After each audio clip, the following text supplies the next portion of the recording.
If music be the food of love, play on.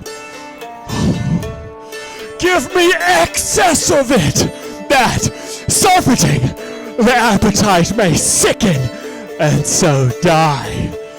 That strain again! Oh, it had a dying fall. Oh, it came o'er my ear, like the sweet sound that breathes upon a bank of violets, stealing and giving odor.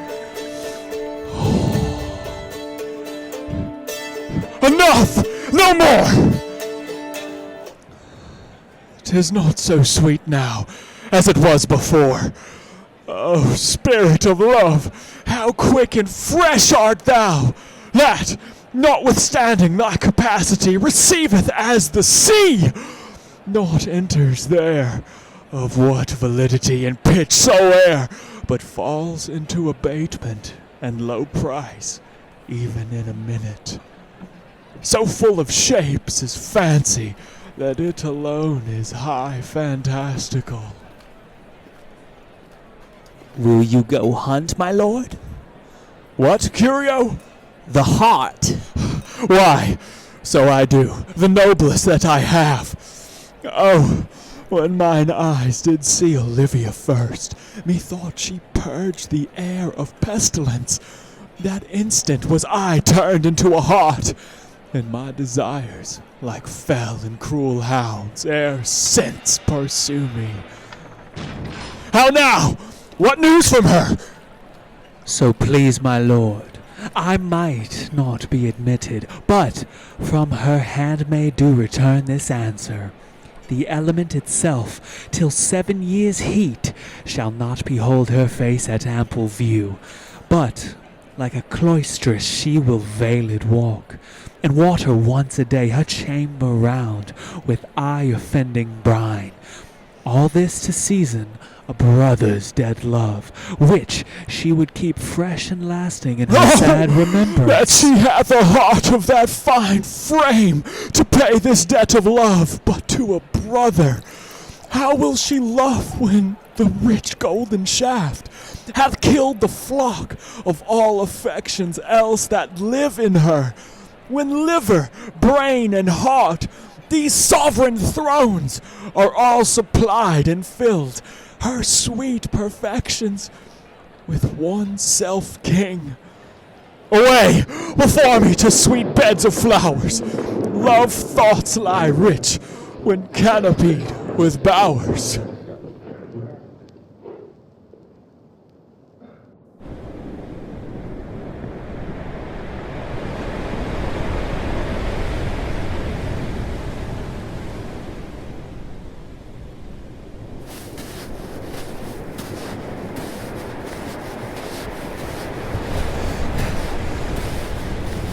What country, friends, is this? This is Illyria, lady. And what should I do in Illyria? My brother, he is in Elysium. Perchance he is not drowned. What think you, sailors? It is perchance that you yourself were saved. Oh, my poor brother. And so perchance may he be. True, madam.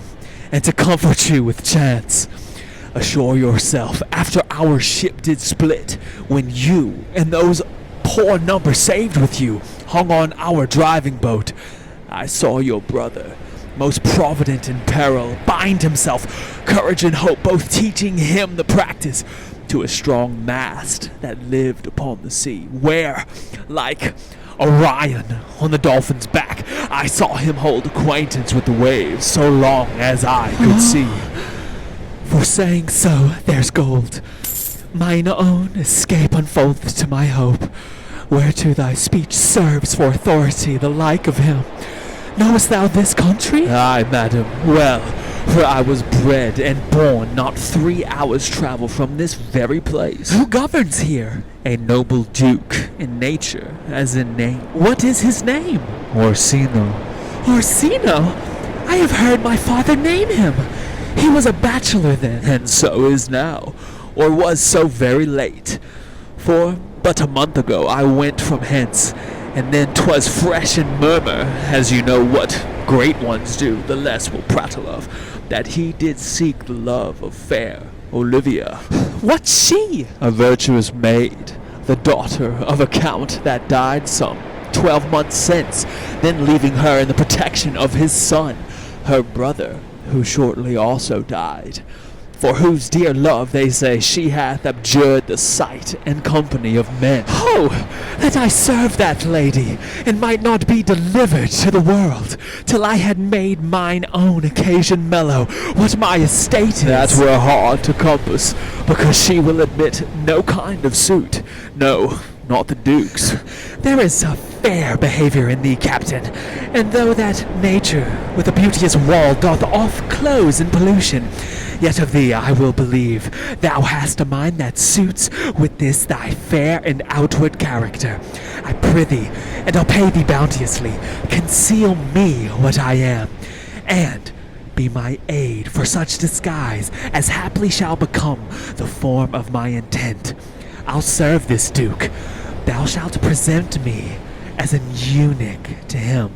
It may be worth thy pains, for I can sing and speak to him in many sorts of music that will allow me very worth his service. What else mayhap to time I will commit, only shape thou thy silence to my wit. Be you his eunuch, and your mute I'll be. When my tongue blabs, then let mine eyes not see. I thank thee. Lead me on.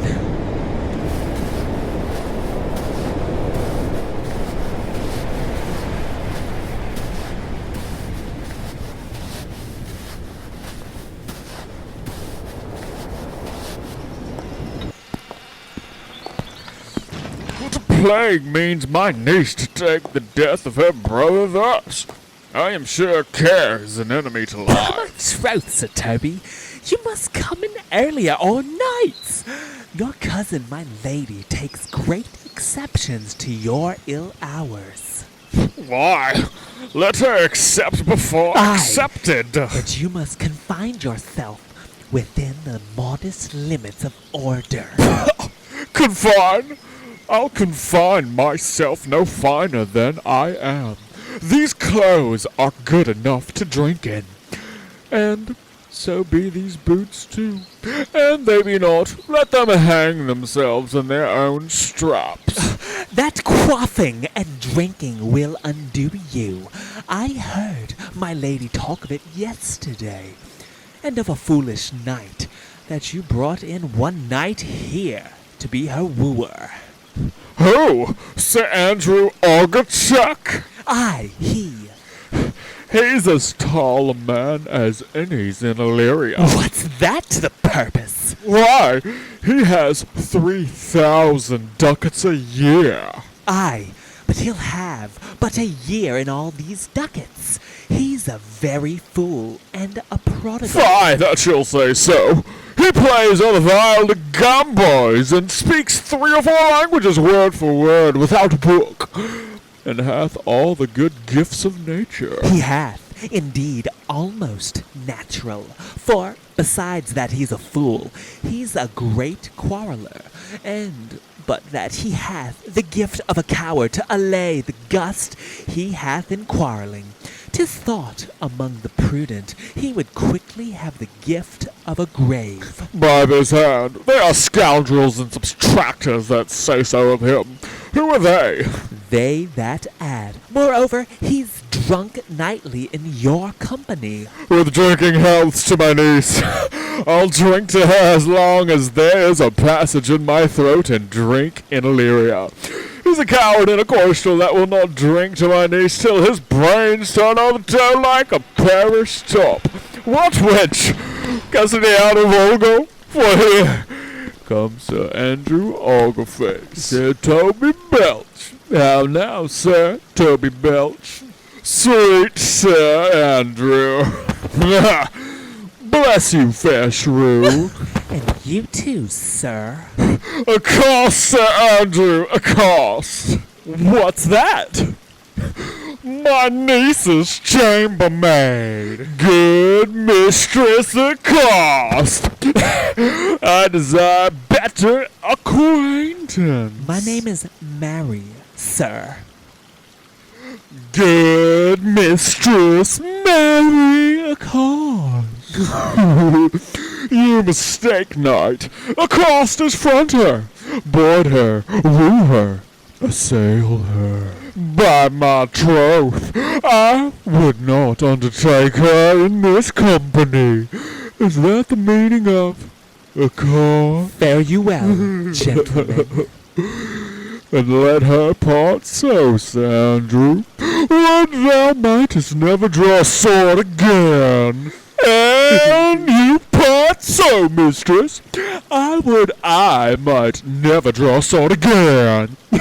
Fair lady, do you think you have fools in hand? Sir, I have not you by the hand. Marry, but you shall have. And here's my hand. Now, sir, thought is free. I pray you, bring your hand to the buttery bar and let it drink. Wherefore, sweetheart? Where's your metaphor? It's dry, sir. Why?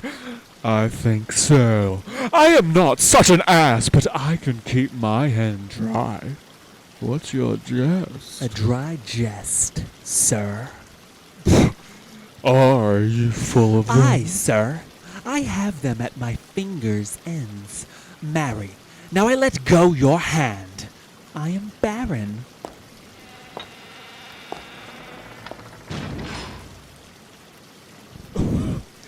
Oh, knight, thou lackest a cup of canary.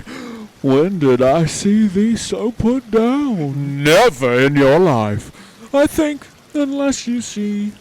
Canary put me down. Methinks sometimes I have no more wit than a Christian or an ordinary man has. But I am a great eater of beef, and I believe that does harm to my wit. No question. And I thought that, I'd forswear it. I'll ride home tomorrow, Sir Toby. Pourquoi, my dear knight? What is pourquoi? Do or not do? I would I had bestowed that time in the tongues that I have in fencing, dancing, and bear-baiting. Oh, had I but followed the arts. Then hadst thou had an excellent head of hair. Why? Would that have mended my hair? Pious question, for thou seest it will not curl by nature. But it becomes me well enough, does it not? Excellent. It hangs like flax on a distaff. And I hope to see a housewife take thee between her legs and spin it all. Faith, I'll home tomorrow, Sir Toby. Your niece will not be seen, or if she be, it's 4 to 1 she'll none of me. The Count himself here hard by woos her. She'll none of the Count. She'll not match above her degree, neither in estate, years, nor wit. I have heard her swear it. Tut, there's life in it, ma'am. Woo! I'll stay a month longer.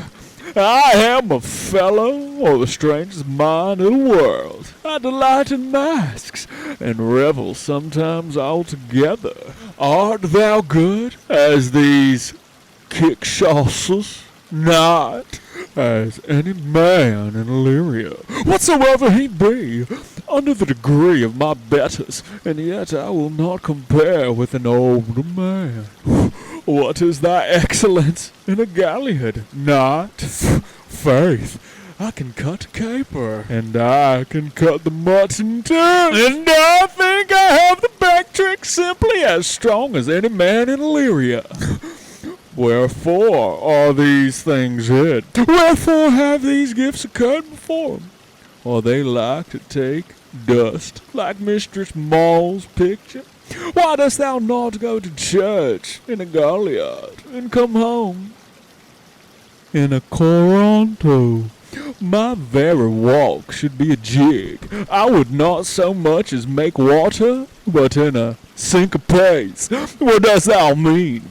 Is it a world to hide virtues in? I did think by the excellent constitution of thy leg, it was formed under the star of a galliard. Aye, 'tis strong, and it does indifferent well in a dun-coloured stalk. Shall we set about some revels? What shall we do else? Were we not born under Taurus? Taurus! That's sides and heart. No, sir. If it is legs and thighs, let me see the gaper. Excellent!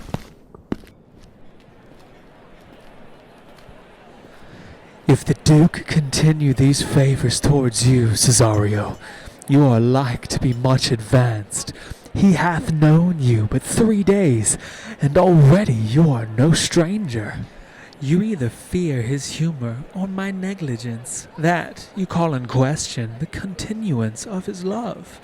Is he inconstant, sir, in his favors? No, believe me. I thank you. Here comes the Count. Who saw Cesario? Ho! On your attendance, my lord. Here. Stand you a while aloof, Cesario. Thou knowest no less but all. I have unclasped to thee the book, even of my secret soul.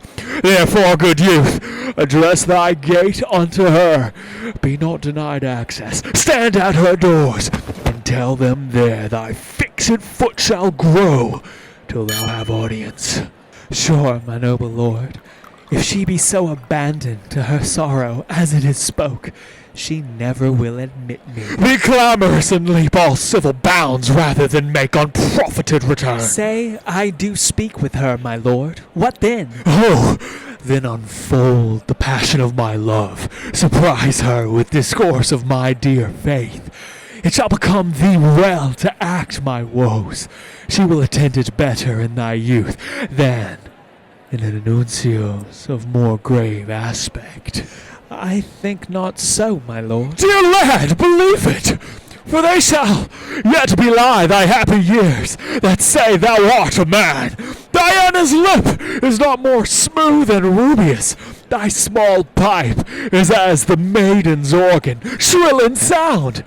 And all is semblative a woman's part. I know thy constellation is right apt for this affair. Some 4 or 5 attend him. All, if you will, for I myself am best when least in company. Prosper well in this, and thou shalt live as freely as thy lord, to call his fortunes thine. I'll do my best to woo your lady. Yet a barful strife, whoe'er I woo, myself would be his wife. 3, 2, 1, go.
Nay, either tell me where thou hast been, or I will not open my lips so wide as a bristle may enter in way of thy excuse. My lady will hang thee for thy absence. Let her hang me. He that is well hanged in this world needs to fear no colours. Make that good. He shall see none to fear. A good Lenten answer. I can tell thee where that saying was born of I fear no colours. Where? Good Mistress Mary, in the wars, and that may you be bold to say in your foolery. Well, God give them wisdom that have it, and those that are fools let them use their talents. Yet you will be hanged for being so long absent, or to be turned away. Is not that as good as a hanging to you? Many a good hanging prevents a bad marriage, and for turning away let some bear it out. You are resolute then? Not so neither, but I am resolved on 2 points. That if one break, the other will hold, or if both break, your gaskins fall. Apt. In good faith, very apt. Well, go thy way. If Sir Davy would leave drinking, thou wert as witty a piece of Eve's flesh as any in Illyria. Peace, you rogue! No more of that! Here comes my lady. Make your excuse wisely, you were best.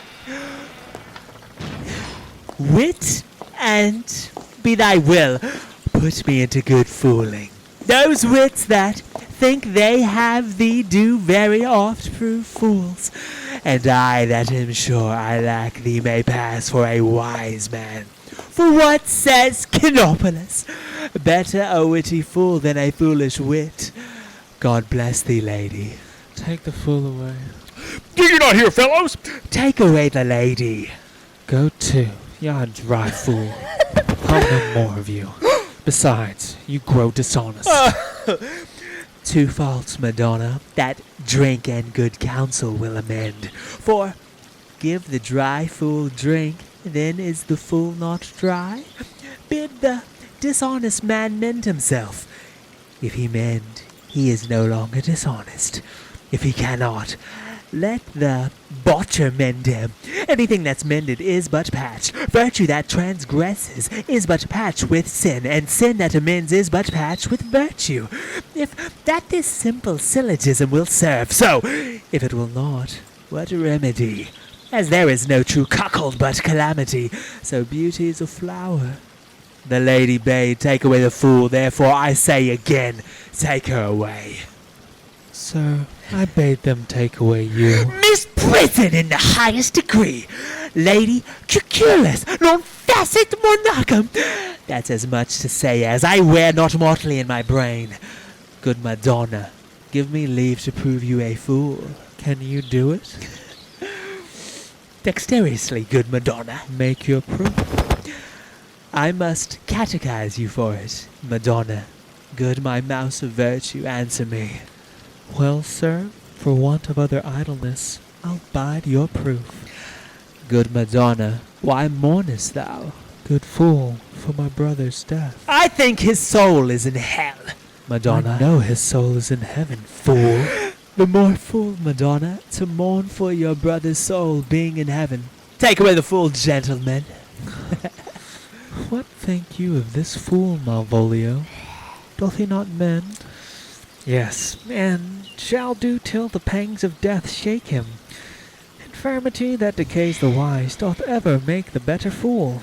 God sends you, sir, a speedy infirmity, for the better increasing your folly.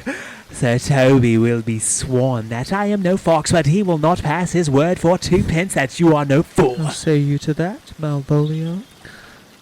I marvel your ladyship takes delight in such a barren rascal. I saw him put down the other day with an ordinary fool that has no more brain than a stone. Look, you now, he's out of his guard already. Unless you laugh and minister occasion to him, he is gagged. I protest I take these wise men that crow so at these set kind of fools no better than the fools' zanies. Oh, You are sick of self-love, Malvolio, and taste with a distempered appetite. To be generous, guiltless, and free of disposition is to take those things for bird bolts that you deem cannon bullets. There is no slander in a loud fool, though he do nothing but rail, nor no railing in a known discreet man, though he do nothing but reprove. Now Mercury endue thee with lacing, for thou speakest well of fools. Madam, there is at the gate a young gentleman much desires to speak with you. From the Count Orsino, is it? I know not, madam. 'Tis a fair young man, and well attended. Who of my people hold him in delay? Sir Toby, madam, your kinsman. Fetch him off, I pray you. He speaks nothing but madmen. Fie on him. Go you, Malvolio. If it be a suit from the Count, I am sick or not at home. What you will to dismiss it.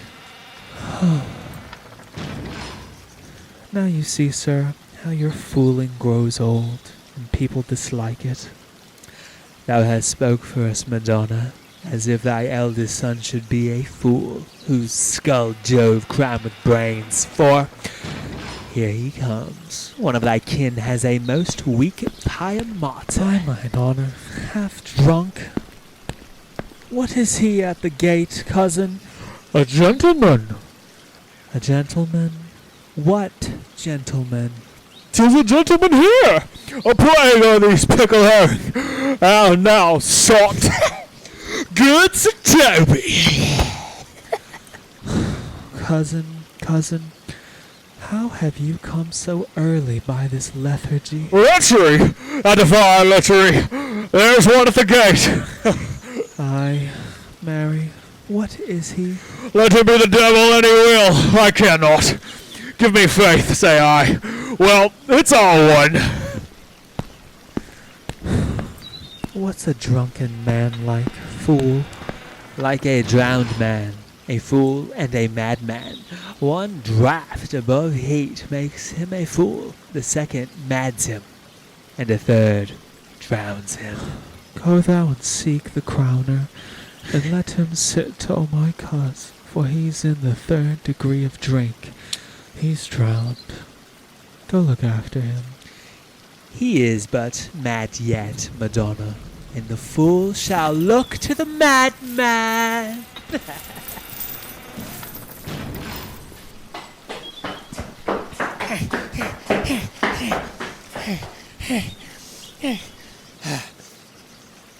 Madam, yond young fellow swears he will speak with you. I told him you were sick. He takes on him to understand so much, and therefore comes to speak with you. I told him you were asleep. He seems to have a foreknowledge of that too, and therefore comes to speak with you. What is to be said to him, lady? He's fortified against any denial.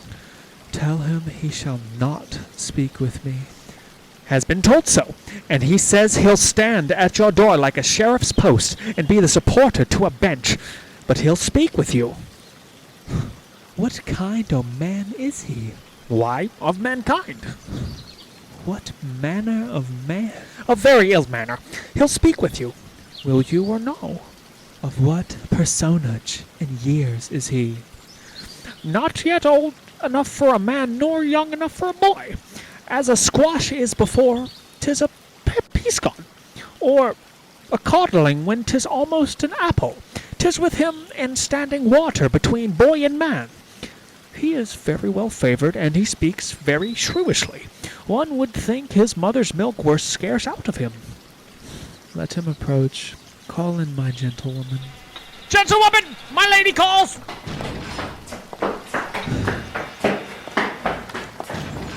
Give me my veil. Come, throw it over my face. We'll once more hear Orsino's embassy.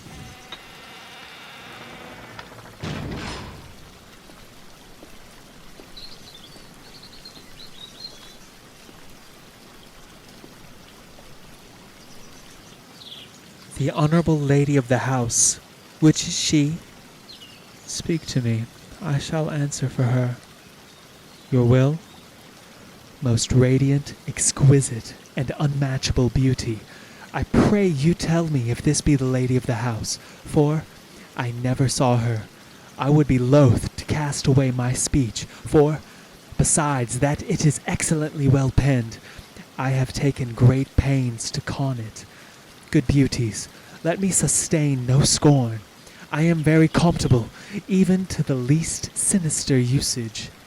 Whence came you, sir? I can say little more than I have studied, and that question's out of my part. Good gentle one, give me modest assurance, if you be the lady of the house, that I may proceed in my speech. Are you a comedian? No, my profound heart, and yet, by the very fangs of malice I swear, I am not that I play. Are you the lady of the house? If I do not usurp myself, I am. Most certain, if you are she, you do usurp yourself, for what is yours to bestow is not yours to reserve. But this is from my commission. I will on with my speech, in your praise, and then show you the heart of my message. Come, to what is important in't. I forgive you the praise. Alas, I took great pains to study it, and 'tis poetical. It is the more like to be feigned. I pray you keep it in. I heard you were saucy at my gates, and allowed your approach rather to wonder at you than to hear you. If you be not mad, be gone. If you have reason, be brief. 'Tis not that time of moon with me to make one in so skipping a dialogue. Will you hoist sail, sir? Here lies your way. No, good swabber. I am to hull here a little longer. Some mollification for your giant, sweet lady. Tell me your mind. I am a messenger. Sure you have some hideous matter to deliver, when the courtesy of it is so fearful. Speak your office. It alone concerns your ear. I bring no overture of war, no taxation of homage. I hold the olive in my hand. My words are as full of peace as matter. Yet you began rudely. What are you? What would you? The rudeness that hath appeared in me have I learned from my entertainment. What I am and what I would are as secret as maidenhead. To your ears, divinity. To any others, profanation. Give us the place alone. We will hear this divinity.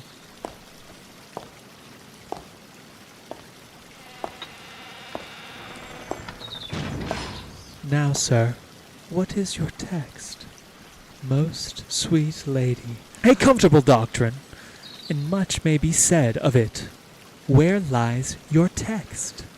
In Orsino's bosom. In his bosom? In what chapter of his bosom? To answer by the method, in the first of his heart. Oh, I have read it. It is heresy. Have you no more to say? Good madam, let me see your face. Have you any commission from your lord to negotiate with my face? You are now out of your text, but we will draw the curtain and show you the picture. Look you, sir, such a one I was this present. Is it not well done? Excellently done. If God did all, 'tis in grain, sir. 'Twill endure wind and weather. 'Tis beauty truly blent, whose red and white nature's own sweet and cunning hand laid on.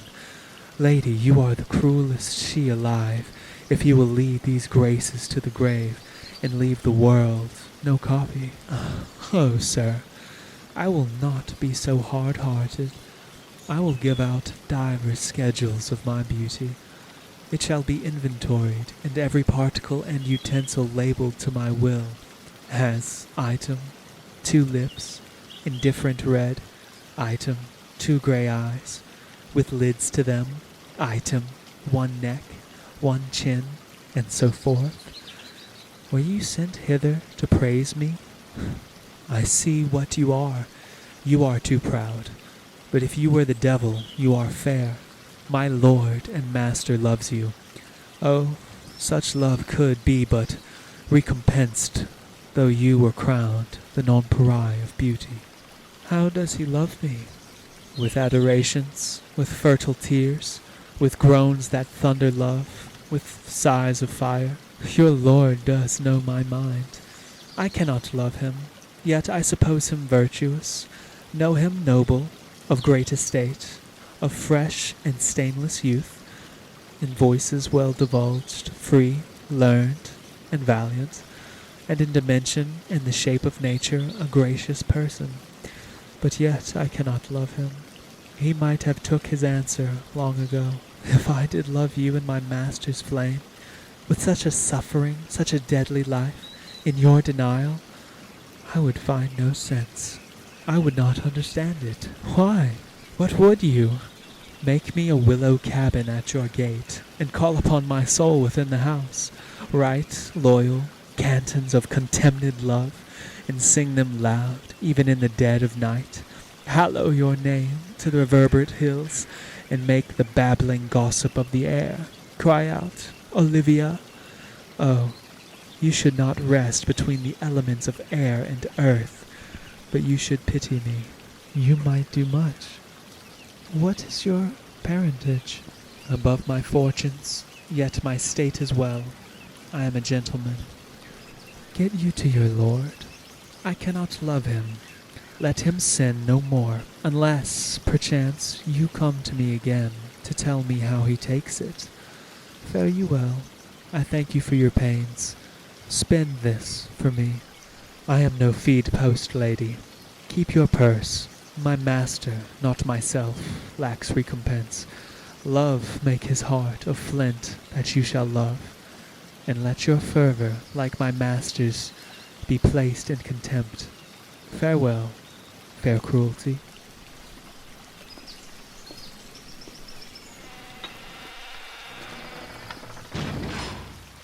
What is your parentage? Above my fortunes, and yet my state is well. I am a gentleman? I'll be sworn thou art. Thy tongue, thy face, thy limbs, actions, and spirit, to give thee fivefold blazon. Not too fast. Soft, soft. Unless the master were the man. How now? Even so quickly may one catch the plague. Methinks I feel this youth's perfections with an invisible and subtle stealth to creep in at mine eyes. Well, let it be. What ho, Malvolio?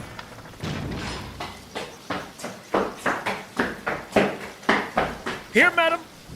At your service. Run after that same peevish messenger, the county's man. He left this ring behind him, would I or not. Tell him I'll none of it. Desire him not to flatter with his lord, nor hold him up with hopes. I am not for him. If that the youth will come this way tomorrow, I'll give him reasons for it. Hide thee, Malvolio. Madam, I will.